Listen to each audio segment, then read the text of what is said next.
Okay, so hi everybody. This is the 8th chapter of the book, and this is about anomaly detection in graphs. Okay, and I'm pretty sure you are familiar with the term called anomaly or outlier, right? In the other setting, in the data mining setting, for example, where you have a lots of data and you try to identify those data points which are very different from the normal behavior of the other data points, right? So we generally use the term anomaly and outlier interchangeably, right? But here, what we'll focus on here, we'll focus on anomaly detection in graphs, right? And particularly in this chapter, we will follow this survey paper, graph-based anomaly detection and descriptions. You can look at it, right? And a part of the part of the content has been taken from his book, Anomaly Detection in Dynamic Network, a survey. This is also a survey, but there is also a book based on this survey paper. Okay, so these are the two important survey papers that we will essentially follow. So I strongly suggest you guys to read these two survey papers for more understanding. I'll try to give you a glimpse of these two survey papers. Okay. So, when you talk about anomaly or outlier, outlier detection, anomaly identification, this is basically same as, finding needle in a haystack, and you understand why, right? Anomaly, outlier constitute, I think, 1 to 2% of the entire population, right? This is really about exceptions. This is really about finding exceptions, right? Interestingly, when we talk about anomaly or outlier, we always refer to, we always relate anomaly and outlier to bad activities or bad users or some unusual events. Again, the bad in the negative sense, right? But just to inform you that outlier or anomaly, they may not be bad every time, right? Say, for example, in case of citation network, right, anomalous papers are those papers which are exceptionally good and which have, say, for example, which have gotten exceptionally higher number of citations compared to the remaining papers. Or anomalous researchers in a co-authorship network, for example, can be those researchers who have had a lot of collaborators, compared to others. So these anomalous users or nodes are not bad nodes, they are exceptionally good nodes, right? So whenever we talk about anomaly, we refer to those entities which are very, very different from the normal behavior which exhibit very different behavior from the normal behavior of the population, right? So anomalous events are relatively infrequent, right? And when they do occur, their consequences can be quite dramatic, right? This is very important, because otherwise nobody cares about anomaly detection, right? What is the need of detecting an anomaly? If anomalous nodes are really rare, right, why do we really care about detecting anomalies, right? So we care about detecting anomalies because the repercussion of those anomalous nodes are huge. For example, in case of social network, you can think of fraud users, right? Fake users, fraud users as anomalous users. Okay, although they are very less in number, but the repercussion that they can make on the entire network is significant, right? And that can have dramatic consequence in the business aspect as well, right? In the negative sense. Okay, so anomaly is a pattern in the data that does not conform to the expected behavior. As I mentioned, we refer to we use the term outlier or exceptions, peculiarities, surprise, right, as an anonymous term of anomaly, right? In data mining, in the field of data mining, this has been one of the major concerns, right? Identifying the rare occurrences of data points which have high impact. If you look at the real world applications of anomaly detection, it can be, say, for example, credit card fraud detection. Again, it's been a long there are lots of papers on credit card fraud detection, fraud transaction detection, and so on, cyber intrusion detection, right? Of course, in social network, fake followers, fake retweeters, fake accounts, black market based activities, and so on. So we'll discuss at least a few of them, few of these applications in the last chapter, chapter 10, but these again fall under the broad umbrella of anomaly detection, right? So apart from them, apart from these applications, we can also think of, say, anomalous telecommunication, some auto insurance fraud, email spam, web spam, opinion deception, review spam, online review spam, right? Say products and there are lots of product reviews under a particular product for a particular product. There are certain reviews which are actually fake reviews or spam reviews, right? So identifying those spam reviews, fake reviews also comes under the broad umbrella of anomaly detection. Then we have auction fraud, tax evasion, click fraud, right? Securities fraud, malware detection, right? False advertisements, and so on and so forth. Image surveillance, video surveillance, and so on. So all these applications come under anomaly detection. Okay. So when we talk about anomaly detection or outlier detection in a data mining setting versus a graph setting, right? Of course, you can deal with both the problems in a similar manner. For example, you just map a graph to an embedding space and you can just do data mining to identify outliers, right? But the problem here is that why graph is important, because graph structure gives you the overall idea of the entire setting. Okay, what do you mean by this? So when I look at data points independently, right, and in all classification setting, SVM kind of setting, right, or decision tree kind of setting, we assume that the data points are drawn from IID, right? So when data points are drawn from IID, we assume that there is no connections between data points, no dependency between data points, right? Whereas when you think of the data points, when you map them in terms of graphs, right, we also try to explicitly understand the relations between data points. Okay, let's think of an example, right? So let's say, let's think of review rating fraud detection. There is a movie or there's a product, and every user is giving a rating to the product out of 5, right? And let's assume that somebody has given 5, somebody has given 4, somebody 2, and so on and so forth. Now, if you look at these reviews independently, right, how do you know that a rating with a rating 5, right, is anomalous? How do you know that rating with a rating of 1 is an anomalous? In order to understand this, what you need to know, you also need to know ratings given by other reviewers.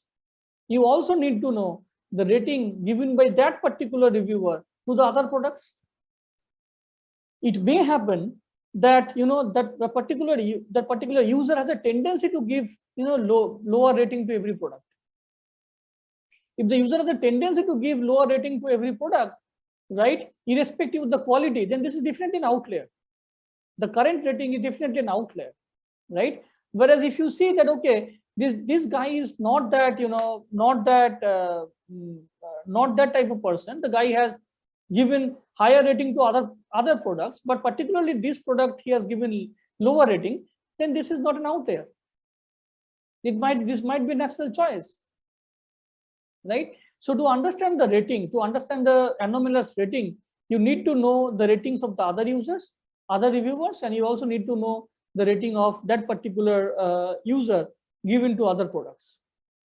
Okay, and to basically capture these dependencies, you need to have some sort of dependency structure between nodes, and you can capture these dependencies using graphs. Okay. So what are the major challenges in major challenges, I would say major opportunities, right, in graph outlier detection?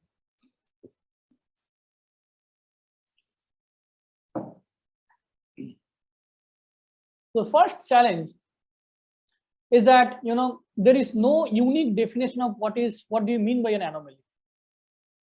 Okay. Now, and depending upon the setting, you define anomaly in your own way. No unique definition for the problem of anomaly detection exists. And that's challenge, and that's also an opportunity, meaning that you can define your own definition of anomaly, right? And you can solve the problem. You have to convince the reviewer that, okay, this is a realistic definition of an anomaly. Right? And this is same as, community. You remember I discussed in the previous chapter that, there is no unique definition of what do you mean by a community. Okay. So a definition becomes meaningful only under a given context or a given application. You can't define anomaly in a general setting. You can say that, okay, let's take the fraud user task, and this is the anomaly. This is the definition of an anomaly. Let's take the fraud transaction detection task, and this is the definition of an anomaly. Let's take the citation network, and this is the definition of an anomaly. Right? You can say that, okay, in case of citation network, the anomalous papers can be those papers which are very high degree. Right? One may say that, no, this is very simple. The high degree nodes, high degree nodes naturally exist. There is no exception about, having an high degree node, right? So then people can say that, okay, anomalous nodes are those nodes which those papers in case of citation network, which connects two different communities, for example, two different areas. So there is a paper which connects, say, a computer system with machine learning, and these are apparently very orthogonal, fields. And if a paper connects apparently orthogonal fields, this is definitely an anomalous node, right? So it all depends upon the context, depends upon your definition, and so on and so forth, right? So it's an ill-defined problem. You are given a graph. The graph can be a plain graph, non-attributed graph, or the graph can be an attributed graph, meaning that every node is associated with an attribute, right? It can be a static graph, it can be a dynamic graph. Okay, and the task is to find a graph object. The graph object can be a node, can be an edge, can be a substructure, a subset of a graph that are rare, that differ significantly from the majority of the reference objects in the graph. So when I say that, the outlier detection or anomaly detection, it can be a node level detection. You mean that what I meant to say is that you can detect an anomalous node, you can detect an anomalous edge, you can also detect an anomalous subgroup, right, or substructure, motifs, right? It may happen that a graph is a sparse graph, right? Graph is a very sparse graph, but there are cliques, small cliques here and there, right? So small cliques are basically subgraphs, and these are anomalous because the entire graph is very sparse. Think of a random graph, right? Or think of a star-like, a fractal graph, a star-like structure emerging from a particular node, star and then star and then star and so on, right? So in this kind of graph, if you see a clique, that's an anomalous subgraph, right? There are very interesting papers on identifying, this kind of anomalous subgraphs. If you look at Christos Falustos' research, Christos Falustos is a professor at CMU, right? And anomaly detection has been one of his major research agenda. He's a stalwart in the area of graph and data mining. More than 2 lakh citations. But if you look at, even till date, he has been publishing papers on anomaly detection, and those papers are really amazing, right? Although people may say that, okay, anomaly detection is a very old problem statement, there are lots of papers, a saturated field, but there are so many scopes because, as I mentioned, it's ill-defined, and when a new data comes in, the challenges are different. In a different setting, you can, and forget about data points, right? Think about scalability. Think about the distributed system, for example, a federated setting. in the federated setting, if you want to detect an anomaly, right, it will be very hard. So the problem is not yet solved. Okay, it has not been solved yet. So graph object is flagged as anomalous. I'm basically reading the slides verbatim because I tried to make it as exhaustive as possible so that you can read the slides to understand the theme. So the graph object is flagged as anomalous if its rarely likelihood if its rarity, likelihood, outlierness score exceeds a user's defined or an estimated threshold. So you can also think of it in this way. So every node has an outlierness score, right? And you have some threshold, and if you see that, okay, the threshold, I mean for a particular node, if the threshold is, if the outlierness score is beyond the threshold, it is an outlier, otherwise not, right? So point is anomalous if it is a rare combination of categorical attributes, or it is isolated, right, far away from point in an embedding space, for example, right? Or it's a surprising factor. It has some surprising factor, right? Data instances that do not fit well in the some sort of mental model, some sort of statistical model, or it needs too many bits. If you think of it in terms of information theory or coding theory, right? You associate each node with a sequence of bits, right, based on how rare or how frequent a particular node is, right? If a node is highly frequent, or if a node looks like a normal node, the description, the length of the bit that you need to describe the node is less, right? Now if a node is outlier, it needs more bit to describe, and this is very common because we know that in terms of entropy, right, you essentially need more bits to encode a rare event, right? Therefore entropy is high for a rare event, whereas if the event is frequent, then the entropy is low. Okay, so the other major challenges with respect to data sparsity, right? You have huge data available publicly, and and importantly, the data is also dynamic. Think of social network it changes over time. In this huge setting, as I mentioned, outlier I think exists in less than 1% of the entire population, right? The other complexity is in terms of user demography, interest, roles, and so on and so forth, relation types, and so on, right? Other challenge, problem specific challenge, noisy data and lack of labeled data set. Okay, outlier detection. The major problem is that if you think of supervised method for outlier detection, you may not be able to succeed. Why? The first reason is that how do you identify? How do you manually label them? Right?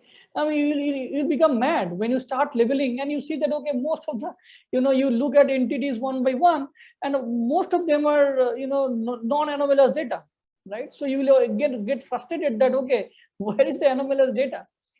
Even if the definition is concrete, you may not be able to find a single anomalous data in a whole day experiment, manual experiments of looking at data points one by one. Okay, and of course the related problem is class imbalance, right? As I mentioned, 1% anomalous data and the rest of data points are normal. 99.95% of normal data points, extremely imbalanced data set. So therefore classification would be extremely tough, right? The other problem is there's something called asymmetric error. What I mean by asymmetric error, right? This asymmetric error happens due to labeling problem, right? Of course, from labeling, it would also move to the model part, right? What do you mean by this? Let's try to understand. If I wrongly misclassify an outlier, if I wrongly mislabel a cancer patient, for example, right? There's a classification task, cancer versus normal disease, and if I mislabel a cancer patient as a healthy patient, then the consequences would be huge, fatal consequences, right? Whereas if I mislabel an honest customer as a fraud, right? So cancer patient is an anomalous patient, right? Because minority of the patients are cancer patients, right? So if I wrongly tag a cancer patient as a normal patient, an anomalous point as a normal point, then it has a consequence. Similarly, if I tag a normal point as an anomalous point, it also has a consequence. For example, there is some say crime related thing, and if I mislabel, if I wrongly mislabel on an honest customer, on an honest user as a fraud, then it has consequence in terms of say jail, fidelity, and other types of penalty, right? I do not want to. In fact, I'd be happy to release, a criminal rather than identifying an honest person as a criminal. Okay, so these are the problems, and these problems generally happen when we label data and we get frustrated. Okay, when you get frustrated, then you start labeling things in a wrong manner, and the consequences. Different. The consequence is really fatal. Okay, and if you think of it as a classification problem or supervised classification problem, then it would also propagate to the model level, right? The model will also start predicting things in a different manner, right? So what are the other problems? The other problem is, even if you think of it as a supervised problem, anomalous nodes are changing over time. Bad users on social media or fraud users in social media, they change their strategy every time, right? So if say today I know, okay, from my historical data set, I know, okay, fraud users behave in this manner, okay, and I try to come up with a concrete definition of fraud users or anomalous users, and I use this model for fraud detection in next 5 to 6 months. What would happen? Next 5 to 6 months, the fraud users will change their activities, their activity patterns completely. So your model may not be able to understand it at all, right? In fact, there is a very interesting question that people always ask is, let's say you detect frauds and you publish a paper. What would happen if the fraud user would read your paper, right, and start changing the strategy? Okay, and for a researcher, it is very difficult to defend this question because I also work in this area, and when I am asked this question, what I say is that, look, when they change, I will write another paper, right? But the problem is, think of it a real world case, right? What would happen? So the way I defend is that, look, it is not it is not easy for a fraud user to rapidly change their activities. Why? Because remember, these fraud users or a gang of fraud users or a black market agency, for example, or or this kind of paid agencies, right? They also have limited resources. It is not the case that they have thousands of users and they can grow the user set rapidly. They can't, because if they grow, they do not need my algorithm to be detected. There are algorithms, written by Facebook. There are algorithms written by Twitter. Those algorithms are running 24/7 basis, and those algorithms can easily be able to detect fraud users, right? Even if you are smart, due to the resource constraint, you may not be able to change your activities rapidly. Okay, you can change your activities, gradually, slowly, gradually, and the hope is that by that time I should be able to also the defender should also be able to understand understand their activities, and then they can update their algorithms as well. Okay, so novel anomalous behavior is a challenge, right? And therefore, it is not possible that a single algorithm would be applicable for say 1 year or 2 years. You also need to adapt. Your algorithm should be adapted to the new behavior of the anomalous users. Now, of course, the last point is explaining. You can't say that, okay, this is an anomalous data point. You also need to explain that why you say that now this Y factor was not that critical in case of say link prediction or in case of say community detection. But this is very important here, because I can't, as I mentioned earlier, I cannot say that, you know, let's ban this user, right? I also need to say that, okay, these are the reasons this user should be banned, right? Or these are the reasons this user should be marked as a fraud. These are the reasons this individual should be marked as a criminal, right? And this explanation should also be justified properly. Okay. All right. So let me stop today here.